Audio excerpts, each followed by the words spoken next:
Donc, avoir des problèmes d'incontinence, Véronique Vitton, c'est parce que le sphincter ne fonctionne pas, qu'on n'arrive pas à retenir. Mais est-ce que ce raccourci assez simple vis-à-vis de ce qui n'est pas une maladie, mais un symptôme, c'est-à-dire une plainte, est la réalité? Non. Alors évidemment, une atteinte sphinctérienne peut être impliquée dans la survenue d'une incontinence. Ce sont souvent des causes obstétricales, c'est ce qui est le plus souvent reconnu et diagnostiqué. Néanmoins, il y a beaucoup d'autres facteurs associés. Le transit, l'alimentation. On va souvent consulter son médecin, mais finalement, on n'a pas fait le point sur son alimentation, sur son transit, et on peut parfois traiter rapidement une incontinence en jouant sur le transit. Et puis, il y a beaucoup d'autres facteurs associés, parfois plus généraux, d'autres maladies, par exemple, qui peuvent être à l'origine de ces problèmes-là, ou des atteintes neurologiques associées. Donc l'incontinence, c'est en quelque sorte un signe révélateur, comme le mal à la tête peut être un signe révélateur d'une maladie neurologique. C'est possible. Et oui. Alors, donc la démarche dans ce cas-là, c'est quoi? C'est de consulter. Quelles sont les démarches? Comment on évalue quel est le mécanisme de l'incontinence quand on est consulté? Alors, il y a un interrogatoire précis sur le mode de vie, sur les antécédents, quels qu'ils soient, obstétricaux, sur les médicaments qu'on prend. Par exemple, on prend parfois des médicaments pour le diabète qui peuvent modifier la consistance des selles, et simplement, en faisant un peu le tri dans les médicaments et dans les habitudes, on peut régler les choses. Et en dehors d'un interrogatoire précis, des circonstances de survenue également, à quel moment ça survient, est-ce que ça influence effectivement aussi le rythme des repas, est-ce que ça survient dans des circonstances de vie particulières liées au stress, par exemple, parce que quand on a des accidents, on a un peu l'appréhension que ça survienne dans d'autres circonstances. Donc il y a tout cet interrogatoire qui est important, et puis des explorations qui vont permettre de voir si c'est une cause sphinctérienne, effectivement, et dans quelle mesure elle participe aux symptômes. Parce qu'on peut avoir des lésions sphinctériennes, mais qui n'expliquent pas toute la symptomatologie, et dont le traitement seul ne suffira pas à traiter complètement les symptômes. Donc deux types d'enquêtes.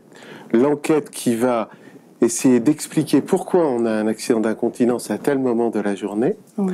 Et puis l'enquête qui veut essayer de comprendre par quel mécanisme. Et donc, c'est véritablement une enquête des médicaments, du transit, et même de l'histoire passée, et parfois d'une histoire passée ancienne. Ah oui, parfois justement les lésions obstétricales, souvent on voit en consultation des dames qui ont accouché 30 ou 40 ans auparavant, et quand on leur parle de leur accouchement, elles sont assez surprises. Alors peut-être que la ménopause, enfin tous ces paramètres-là vont faire un petit peu basculer des dégâts sphinctériens qu'on avait au préalable, qui finalement étaient compensés par d'autres mécanismes, qui avec le temps, d'autres médicaments, l'absence d'imprégnation hormonale due à la ménopause font qu'on devient incontinent. Donc ça, c'est important. Et souvent, ça peut survenir juste après un accouchement, mais beaucoup plus tard également, ou après d'autres lésions périnéales. Voilà, ça serait finalement le cumul de différents incidents dans la vie qui aboutiraient, lorsque ces incidents se sont accumulés, à des troubles de l'incontinence et à une instabilité. Oui. Et quels sont les phénomènes les plus fréquents, finalement, dans votre pratique de médecin? Qu'est-ce que vous voyez le plus comme profil de troubles de l'incontinence? Ce sont des gens qui ont le plus souvent un sphincter incompétent, le plus souvent des lésions, le plus souvent des troubles du transit.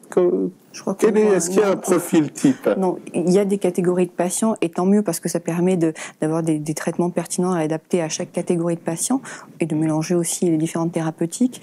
Mais on a tout. On a des patients aussi qui ont été traités pour des cancers, qui sont guéris, mais qui néanmoins ont des symptômes qui altèrent leur qualité de vie au quotidien, après une radiothérapie, pour cancer de la prostate, pour cancer de l'utérus. Et ça, c'est vraiment important de suivre ces patients après un cancer, parce qu'ils sont souvent considérés comme guéris, on s'en occupe plus, ils sont très contents, leur maladie a été traitée, mais pas les symptômes qui font suite et qui quand même les invalident.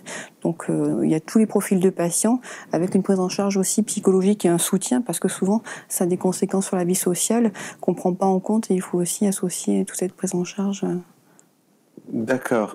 Alors, donc, si je comprends bien, c'est plutôt un symptôme et pas une maladie, c'est pas un profil type de personne, c'est pas un mécanisme mais plusieurs. Mmh.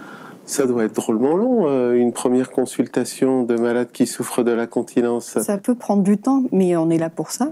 Et il faut prendre son temps, il faut revoir le patient, le rassurer, leur expliquer au patient que c'est loin d'être rare, mais qu'on a énormément de traitements à disposition, et qu'on va essayer de prendre sur plusieurs consultations l'ensemble des paramètres qui le concernent, de faire comme un vrai projet de soins personnalisé en essayant d'avoir tous les paramètres, de les traiter, soit progressivement, soit tous ensemble en fonction des paramètres en question. D'accord, ok.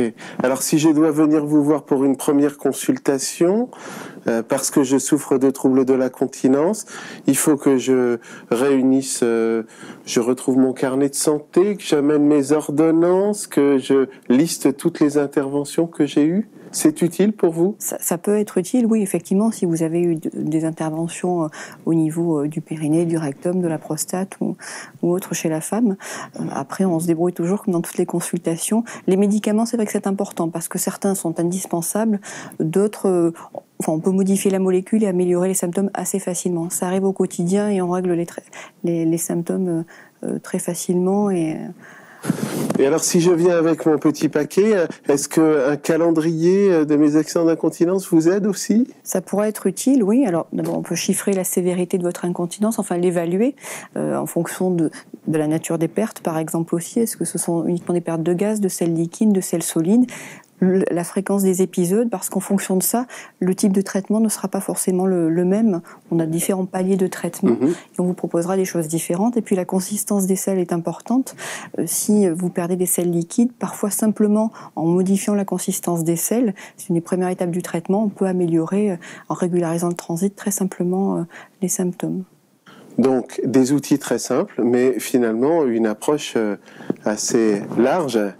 Pour une pathologie mosaïque, ça pourrait être la fin de... le mot retenu. Voilà, je vous remercie beaucoup. Je vous en prie, merci.